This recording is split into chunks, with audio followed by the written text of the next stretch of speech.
Jared Leto and Linkin Park pay tribute to Chester Bennington and Chris Cornell at the 2017 MTV VMAs. There's been a lot to celebrate at the 2017 MTV Video Music Awards, and while most of it has brought smiles to our faces, the music world cannot overlook one deeply tragic fact: it's lost two of its biggest rock stars.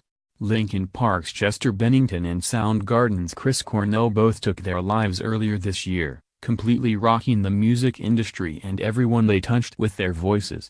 Jared Leto took the stage at the VMAs to pay tribute to the fallen stars with a touching message. In 1976, in Phoenix, Arizona, a child was born, Leto began. He was precocious, full of life, and determined. He grew up to become the singer of one of the biggest rock bands in the history of music. His name was Chester Bennington. As the crowd applauded, Leto continued, "MTV asked me to come here to say a few words about Chester and the late, great, Chris Cornell, two artists I had the absolute pleasure of touring with. They were close friends with one another." Chester even singing the cover of the classic Hallelujah at Chris's funeral. Chester said of Chris, "Your voice was joy and pain and anger and forgiveness, love and heartache, all wrapped up into one." Just weeks later, Chester himself was gone. "Chester was my friend, as he was to so many. Witnessing his life taught me important things, especially about working relentlessly, pursuing dreams,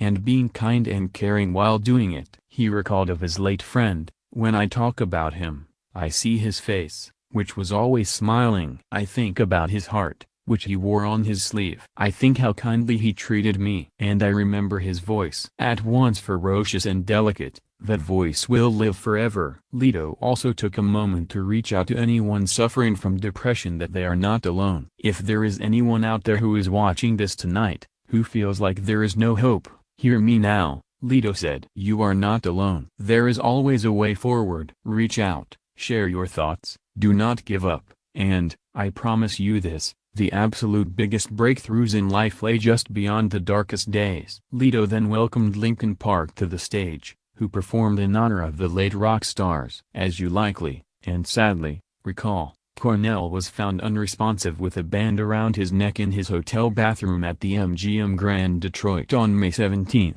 just a few hours after giving what would be his last performance at the Fox Theater. He was 52. After a full autopsy report, the Wayne County Medical Examiner's Office confirmed to E! News that his death was caused by hanging. Though toxicology reports did reveal drugs were detected in the singer's system, they did not contribute to the cause of death. A little over 2 months later, on what would have marked Cornell's 53rd birthday on July 20, Bennington's body was found in a private home in the upscale Palos Verdes neighborhood of Los Angeles.